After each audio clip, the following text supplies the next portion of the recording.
Namo tassa bhagavato arahato samma sambuddhassa. Namo tassa bhagavato arahato samma sambuddhassa. Namo tassa bhagavato arahato samma sambuddhassa. Buddhang dhammang sanghang namasami. You'll realize that I really don't say all that much on a retreat. I don't describe much Buddhist textual knowledge because I assume you all have that already. And that's why I prefer to teach people who have experience in meditation. Then I don't have to lay out the fundamentals. And then I can talk about things I like to talk about. Not that I don't like to talk about fundamentals.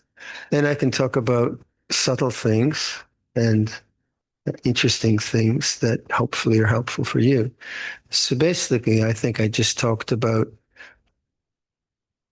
awareness and kindness. I think that's all I did. But awareness is something profound rather than just functional. And kindness is like attitudes, such like. Anyway, I never feel like I really said all that much, but I think I don't do these things deliberately. I just hope something happens. But I think my methodology is basically the same methodology that I would teach a young monk how to make a table. So a few months ago, I taught a monk how to, he didn't have any woodwork skills. So first I said, okay, I gave him a book of shop drawings for furniture. And I said, okay, make a shop drawing for a table of a certain size. It was all there. So he worked on that. He got that. And then I said, okay, this is how you sharpen a chisel. Here's 4 chisels. You sharpen that, and that's done. And then I taught him how to, excuse me, how to square a piece of wood. If you have a rough piece of wood, how to square it. Okay, you do 4 legs. That, okay. Then I taught him how to lay out mortises on all the legs. You do that. Then I taught him how to lay out tenons. Then I taught him how to cut 1 mortise. You cut 4 more. And so on and so forth, just step by step. And I think that's what I try to do, where I say, okay, consider this. Say an attitude of what would open awareness feel like? And then I leave it up to you to figure that out. And then you have like a day to figure that out. If you don't figure it out, you don't flunk. But, and then I do the next exercise. So it's very much, the kind of approach I appreciate because you can get, like, I'm always surprised that people can listen to one desana after another for weeks and weeks and weeks. I just cannot figure out how you could do that. Like if I get a good desana, I have to hear it like 10, 20 times. I just going back to it, back to it. What does that mean? Like some of these readings I have, I go back to them and back to them and back to them. But that's another issue. So I'm not trying to impart a lot of information. I'm just trying to offer suggestions on ways of understanding the mind. And I think where peace lies from my own experience and then sharing it with you. So a lot gets missed in terms of doctrine. So the reason I'm saying this is because some of these are doctrinal questions, but some are not. What would a quick and effective way to calm the mind, especially after returning home from an intensive and chaotic day at work? I would say a really sweet Netflix film. Don't you think? Huh? You sit down and meditate, your mind's total chaos. Forget it. You go for a walk, but I wouldn't be too optimistic. But I see, like, I don't know, sound of music or something. Watch it. That's what people do. They veg out. You have that word, veg out? It's a North American word where you become a vegetable by watching the television. Just relax. Um, I don't think there is a quick and effective way to calm the mind, but there's a quick and effective way to distract it and maybe into something wholesome. Music can do that. And then physical activity. You could do yoga or you could do tango dancing. That'd probably be cool. I've never done it. I mean, it'd probably relax you. Um, you might be yeah, craft might do it for you.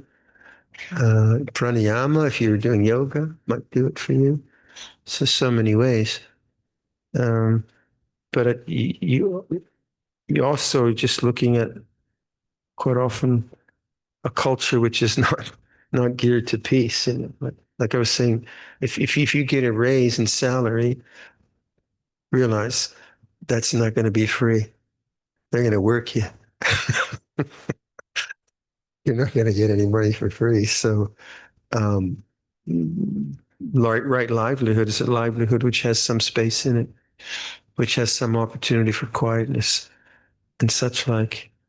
And then I think Kalyanamitta, like meditation groups, people you sit together with.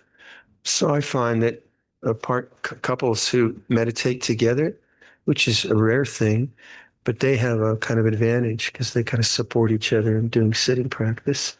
It's very hard to sit in the evenings. If you've had a chaotic day, it's very, very hard. I mean, you can be very idealistic. Some people can do it. Usually you're just so zonked out, you want to, you kind of nod. So it's probably just better to go to sleep, get an early rest and get up really, really early in the morning. That's I think more pragmatic. Yoga nidra is very good if you're very tense and got a lot of energy. And yoga nidra, if you do it in that way, the mind, body, or inner awareness can be quite helpful. Um, Guided meditations are good because guided meditations keep you in the moment. They're very helpful. Bhajans, bhajans, like Hare Rama, Hare Krishna, that kind of thing. It can be very, very uplifting. Uh, so it can many ways, but no, quick and effective way. That's our culture, right? I want quick noodles, isn't it? I mean, kind of give me the Luangpor. Is there a difference between parami and merits? There are many rituals around celebration of relics, building of chedi, and these are said to be good for building our store of parami. I have little interest in them. Am I going to lose out because of my lack of interest? Well, it's understandable. Um, Parami is, some of these words, they have an original meaning and then they have a cultural meaning. So, like the word merit, I don't have from my cultural upbringing. Thais have bun, Sri Lankans it's ping, and Pali it's punya, Sanskrit it's punya. And that's not a concept that I find easy to associate with because I haven't grown up with it. Thai person has. So I don't use it much. It's just not part of my working vocabulary. And then I get embarrassed when somebody asks me, what does it actually mean? So punya itself, I just think it means when you do something wholesome, the mind has wholesomeness in it. That's meritorious, quite simple. So if I find that you look troubled and I say, hey, can I give you a cup of tea? You look like you're having a problem. My mind has kindness in it. It has generosity in it. So it's punya in it. That's the simplest way. And then part of me I would just see that, I just see it as character. morality, sila, dana, a generous characteristic, or nekama, renunciant, or adhitthana. So these different paramitas are aspects of character that we can cultivate, which create a foundation for clarity and understanding. So I take it that way. But then when I hear sometimes from Thai people, they say, oh, mi para mi mak. Like I remember monks would say he's got Borikan Barami. He's got robe Barami because robes are always coming to him. And I say, oh, okay, you're using the word that way. So um, I can see like punya or merit. Again, I'm very clumsy with this. It's better asked to a Thai person. But like punya, I could see that if your life is lived in continuous meritorious actions, thoughts, and deeds, that your whole vibe is very wholesome and very good and has a certain amount of power and influence just through the way you are, which is going to affect those around you and the way they relate to you. So you could see that would be. I don't quite understand sharing the merit. That one confuses me because then I'm just an honest guy. I'm not very doctrinal, but for me, like I get like you get. I am the owner of my karma, heir to my karma, born in my karma. Whatever karma I shall do, for good or for ill, of that I will be the heir. Except when someone makes merit for me. I don't know. So I get kind of okay. So how can I make merit for someone else if I'm the owner to my karma, heir to my karma, born in my karma? I don't get it. I don't say it's wrong, but I do find a kind of philosophical uh, disjointment there. But I love to do it because it just feels great. So I say, well, I don't know, but I'll certainly do this. I'll think of mom or think of whoever, and may the goodness of my action be in some way helpful to other beings. So logically, I can't figure it out, but emotionally, I like to do it. That's just the way I am. So to this person, I can understand, that, okay, this doesn't have any interest. But culture, like let's say when we have the parinibbana of the Buddha, and then the previous year, he makes the suggestion to venerate the four holy sites, the place of birth, the place of enlightenment, the place of the first teaching, the place of the parinibbana, as places of veneration and places of pilgrimage to raise the sattva, the faith, the inspiration of practitioners. And so you can just imagine you have a teaching, the triple gem, Buddha, Dhamma, Sangha, and hey, parinibbana, where's the Buddha? Okay, let's use the relics. Let's use the relics as the first refuge. Let's use a stupa. So the first stupas were burial mounds. I think in the text, the Buddha says he puts a sangati on the ground and he puts his bowl upside down. He said, make a mound like that and put the ashes in there, something like that. And that was traditional for all cultures. I think burial mounds were like most cultures had burial mounds for very powerful and famous people. So the culture then divides up the relics into, I think, 8 or 9 parts, and create stupas in different places, and they become places of veneration. And then that begins to be what Buddhist culture does. It goes to places to remember the Buddha. They start to do chanting and circumambulation. So a whole cultural norm grows, and people take that on board as a common culture. So culture is important as a glue for society. as a way of getting away from individuality. And it creates this beautiful common cause that we have respect for our teacher, that we aspire to the good values that he encouraged us to practice. So we inherit those initial cultural structures with this shrine. The Buddha images came when? Maybe Gandhara? When was Gandhara? Do you remember what century? What century was it? Like 800? No, earlier than that. Third century. Okay. So you have like, and initially you don't have Buddha rupas. You only have footprint, Bodhi tree, Dharma seat, stupa. And then the iconography changes through Mathura, through Gandhara, and through the influence of I think the Guptas were the artists. Anyway, you get a different iconography growing, and then you start to get Buddha images. But the whole culture agrees to that, and then you get different ways of chanting in different traditions. But I think what's really fundamentally important is that it creates sangha.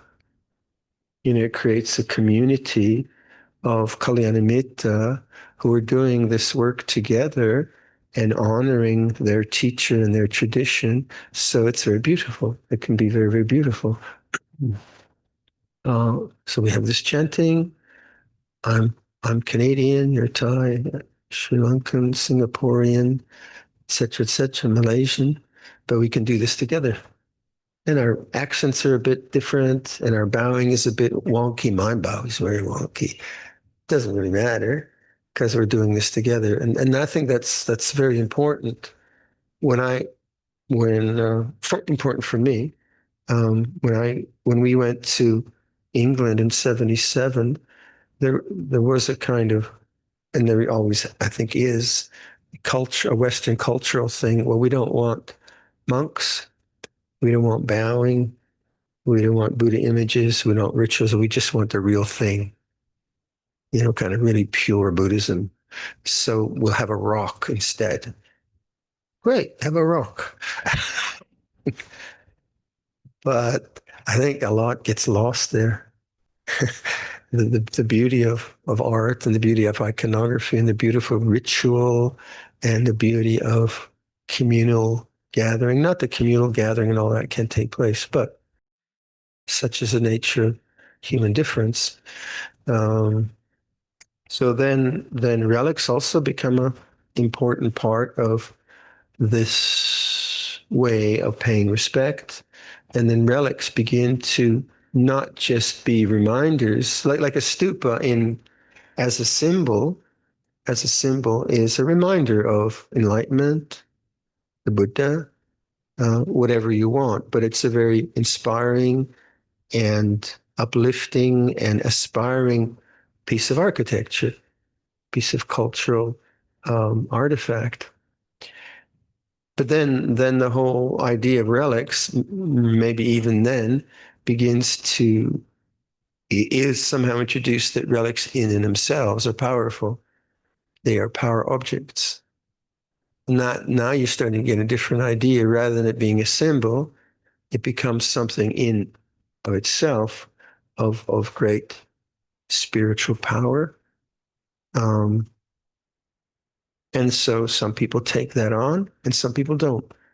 So that aspect is where I think we, in maybe like Western cultures or modern cultures, some people really, that'll be important to them and some will be skeptical about that. I don't know. I don't know about relics, but myself, I don't really worry about power objects. It's not something that's huge in my inner architecture. What is more important is that there are symbols of enlightenment, and they inspire me to do that. But others, this is super, super important, and I put a lot of emphasis on building massive reliquaries. So that's kind of personal preference. So to this person, I would say, um, yeah, I have little interest in them. Try not to dismiss other people's faith. I mean, that's important, isn't it? Like if someone else has faith in something and I don't, that doesn't mean I have to be cynical towards their faith. I can just say, well, it doesn't turn me off in that way. And that's fine. That's fine. And that actually would be a meritorious way of thinking. So that would be punya, even though I might not be inspired by the power of relics per se. If I had enough sensitivity to say, well, yeah, okay, good on you. That's important for you, then that my mind would have merit. If I was just coming from my viewpoint that I don't believe in it, so you're an idiot. Well, that's different. That doesn't sound very meritorious. It sounds conceited. Uh, the other is that I should believe in it. I should believe in it. That's also ego. That's a fearful ego as opposed to an arrogant ego. It's not very meritorious either. So you believe what you believe. And that, I think it does take it to the idea of faith. Your faith arises in certain things and your faith does not arise in other things. And you just have to be honest about that. So my faith never rose in Christianity, although I grew up in a Christian household. My faith arose in this, and that's why I'm here. And if you think of punya as more the heart, which is meritorious, then you might be more like if you're asked to participate in the building of a stupa and you're asked to participate in the building of a hospice, you say, I'll take hospice, thank you. That's equally meritorious, isn't it? Because it's good and wholesome.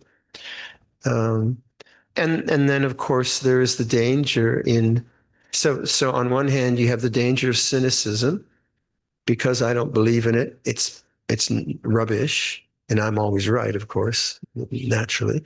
And the other is the danger of superstition.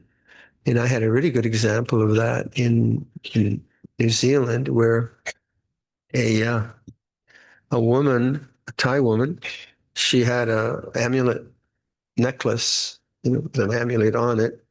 And she said, this is really powerful. This really protects me. She went swimming and lost it. And boy, was she afraid. So her sense that this is power and this is protection flipped to, wow, this is dangerous now. I'm all alone. And she said, do you have any amulets? I said, sorry, I'm not, I don't have any. So you could see that to me is superstition. So to take something that you think is going to protect you is not looking at fear.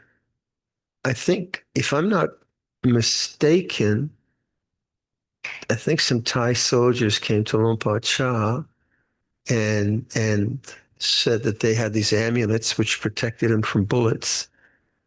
And Ajahn Chah said, you better take the monastery bell, it'll be better.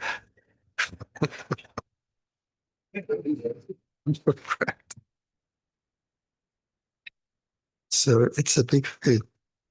But like, culture can be very intimidating.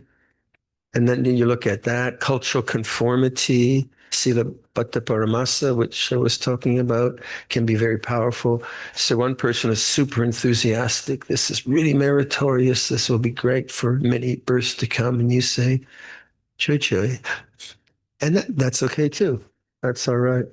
So as a community, I think we shouldn't intimidate each other with our own values, but also we don't need to be cynical, maybe. That's a good question. But for me, the larger question is society. How can we, as a society, live together in a way which isn't just individualistic and egotistic? And we're very lucky to have, say, Thailand, Buddhism is so strong, even though there was just a huge scandal in the Buddhist Sangha, right? So that's the danger of a national religion, because a national religion has money. And when an institution has money, it has power, and that draws people who want money and power. And that's kind of unfortunate. mixed bag. Good. I'm really grateful to Thailand. So, have you written any publication or given talks on dependent origination that we may refer to?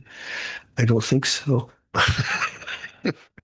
Then I kind of, sorry, but if you, I probably gave a talk some time ago. I can't remember. But if you refer to Ajahn Buddhadasa's Paticca practical dependent origination, that's very good. That's a really good foundational, practical, thorough work. I read that long ago. So Ajahn Buddhadasa, yeah, and then it's uh, Paticca practical dependent origination. And I think there are some videos of him that, yeah, that would be in Thai, wouldn't it? Yeah. That's very good. Luangpor, in your book, Contemplative Craft, you said that in Theravada Buddhism, emptiness is a state in which our a conscious experience isn't affected by a sense of self. Is emptiness and anatta one and the same? Yeah, I think they're used synonymously. I think in Mahayana, the word emptiness is used in a different way. But I think in Buddhism, it's just you use that realization that that which has a nature to arise has a nature to cease, and there's no personality in that. So anicca dukkha anatta. Um, so it's a characteristic empty of self. After this retreat, when we are back into the material world, how do we sustain being in the background when there's so much noise, duties at work, and home, among other things? The foreground seems to come up at you one after another. Yes, indeed. Thank you. I don't know. I think that's where you have good Kalyanamitta. Like you talk to your friends, like money. I don't understand money, mortgages or family or kids. I haven't got a clue. So having good friends who have and good and practical ways of having a good formal practice in their lives and ways of reflection, I think it's very, very helpful. There's no easy answer to that question because life is complicated. But my fallback recommendation is always go to sleep early and do a strong morning meditation. I think that's your best shot at it. And be disciplined about going to sleep. If you're a night owl, then you got it difficult. If you like to go to sleep at 12, then you have to go to work, it's going to be more difficult. But if you can be really boring, I don't go to dinner. I'm sorry. I don't go out after 8:30. Be a really boring person and get up at 3 or 4 and then like do a good practice. Then that will set you up for the day. I realize that it's not so easy, but that is usually my best shot at that. Where do Brahma Viharas originate from and where do they lead to? Kindly guide us on the four sublime attitudes with particular emphasis on equanimity. And then on the Buddha's words and loving kindness, the quote from that chant, even as a mother protects with her life her child, her only child, so with a boundless heart should one cherish all living beings, radiating kindness over the entire world. Is this one of the characteristics of awareness? Can Luangpor explain more about this? So it's interesting, and quite a few meditators whose mind was quite silent commented that the heart is just naturally radiant with love. It's quite inspiring. Um, if you give awareness a characteristic, then you tend to make it an object. So it's kind of difficult to do that. Well, maybe one way of thinking about it is that when we're not involved, when we're not preoccupied with selfishness, then what naturally arises is connection. So if I'm not involved in my own drama, and I'm quiet and open, and there's nothing much happening, then I'm peaceful. Nothing much to do. If I see someone who seems in difficult circumstances, what responds is connectivity. And that connectivity would be some form of compassion, because I'm not separated now into my own views and opinions, judgments, histories. I'm just available. And I think that's the inspiring part of human consciousness, is that its natural response to life is in some way loving. I think that's, to me, fabulous. Why should it be that way? Why couldn't it just be like, when I'm really not selfish, I want to murder you? Could be. It could have been that. Maybe, I don't know. But whatever the reason is, when we're not involved with delusion, with constant self-thinking, when the mind has quietness, when, like all of us, I think, notice this, you come out of this beautiful shrine room and your mind has some quietness, and you notice color, sky, maybe you notice your fellow meditator.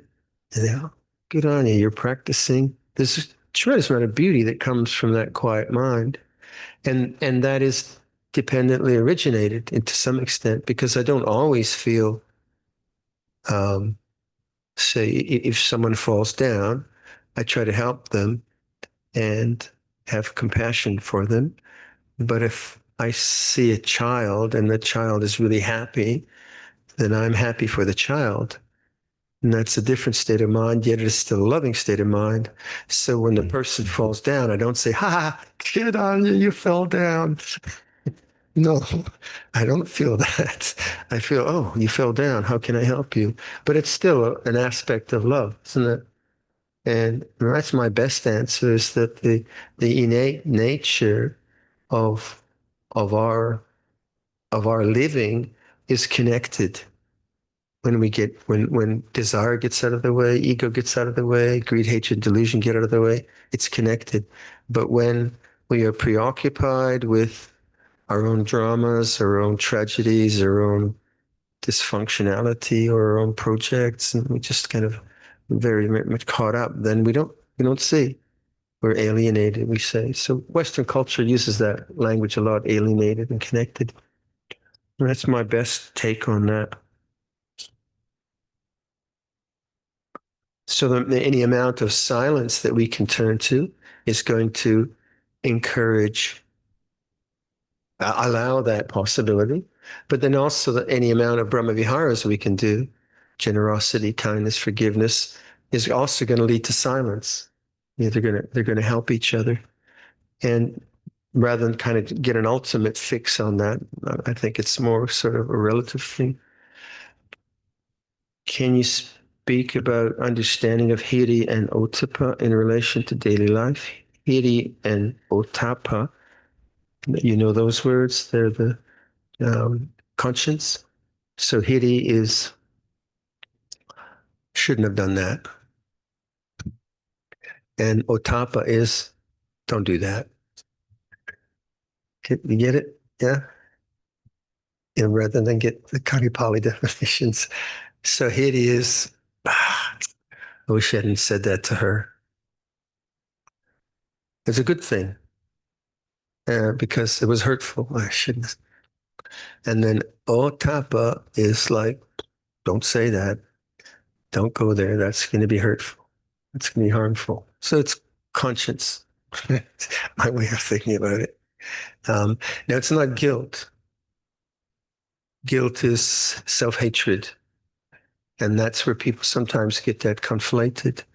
If I say something to someone and then I come away and I know it was coming from a hurtful place, and then I say, oh, you idiot, you terrible person, you said that. That's not hiri, that's hatred. I hate myself for doing that. Hiri is before that. So hiri is an important moral, or important state of mind, a very wholesome, which is the protector. So we call it the guardian. the guardian deities, Hiri and Ottappa, but it can morph into very easily into self-hatred. I'm a bad person, terrible, terrible, terrible. So people who have been raised in situations where they've been blamed for things a lot, like in their culture, they have a lot of guilt. They have a lot of guilt. But healing isn't guilt. It's that desire to do good. So it wakes you up. And then hiri and ottappa become refined as you refine other wholesome states of mind. So if you refine mindfulness, if you're more mindful, you're more aware, that's going to refine hiri ottappa more. If you're more kind and more generous, that's going to help hiri ottappa more. And then Hiriotapa will you strengthen that. That will help in being more kind and more generous. You're uh, more more still. You refine the stillness. So they kind of serve each other. But the opposite, a person that has no Hiriotapa is a monster. So a, a sociopath or a psychopath has no Hiriotapa. A uh, an extreme narcissist has no hidiotapa, and they're dangerous people. And when they have power, it's very frightening. And then there's a second part here. Could you speak to the background nature of consciousness? It's a kind of a long question. I think to this person, if you just go through some of the suggestions I made in the retreat, I think that will answer your question. Um, When the awareness is open and stillness is noticed, there's a rush of thoughts, a pull back into becoming. How does one cultivate trust at the experiential level in that open observation state? The understanding of Buddha Dhamma is there intellectually, but the experience is amorphous and unfamiliar. Well, I would say to this person, you're probably better than you were last year, and you'll be better next year. So, oton, give it 5 years and be patient. And it'll get better because you have the insight. You just work with it. It'll be right. And just be very kind to yourself, very forgiving. Blah, blah, blah. During the meditation, when distraction happens, I try to come back in the awareness. Quite often, I notice my breath. In the first place, is it because breath and awareness are so close together, or is it just a habit? It doesn't matter. Get the breath, fine. Be with the breath. Doesn't really matter where it comes from. Just be aware. Don't make it too complicated. And finally, when I drop the distractions, the hindrances come at full throttle. I get anxiety, so I indulge in distractions. I'm aware of these hindrances with mindfulness. I acknowledge them as objects of the mind, but I continue indulging. I open my heart to this moment, but I keep indulging.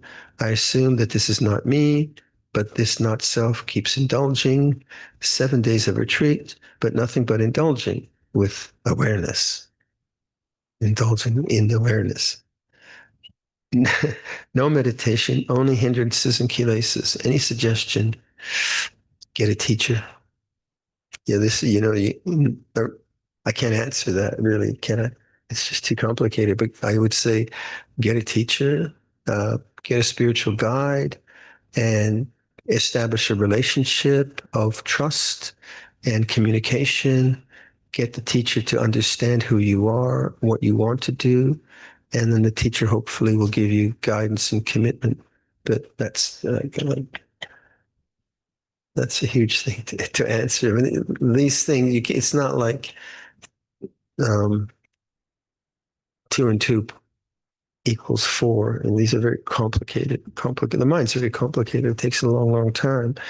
But a teacher is so important. It doesn't have to be a monk or a nun. It can be just an elder who has experience, has wisdom, has compassion. Someone that is willing to listen. That's the first step rather than preach. Someone who preaches at you usually isn't a teacher. They're just preaching at you because you like if you are an elder and you're asked to guide a younger person, don't preach. That'll turn them off. Don't just give them, finger wagging lectures on how you should be. When I was a young man, this is what I did. Yeah, yeah. But rather listen and listen and listen and listen and then understand. Don't judge, understand. And then try to make suggestions and see how the person reacts to those suggestions rather than just some arbitrary notion of what is right or wrong. You want to couch, you want this to be effective to this person, and you want to first of all understand them, obviously, and then you try little things out, see if they listen. So one of the friends is talking about daughter being against monks and but trying to get into some meditation. So if the mom's going to listen, just has to accept that daughter hates monks, rather than say, no, no, no, you should love monks. That's just a should be. That's not really listening. First of all, okay, you hate monks. Oh, good. How does that feel? Or you listen rather than have you listen and then you understand the person. And most teaching takes place first from listening, doesn't it? And then you're not even teaching, you're just, I think, first of all, you're developing trust, aren't you? If you don't have trust, you're not given permission to talk, really. First of all, you have to establish trust. And we have trust, then you can make suggestions. But a lot of it is listening and building up trust. So I said to this person, I said, make sure you keep the doors open for your daughter. Don't worry if she hates monks. That's not a problem. I'll be okay with it. I'm not going to have a trauma, but make sure you keep the door open. And then when a person suffers, and you're available. So teachers are very important, very important. And I can speak to that because without Luangpor Chan, Luangpor Sumedo, maybe I would have met someone else, but I have huge, and the Buddha and his disciples, huge, huge gratitude.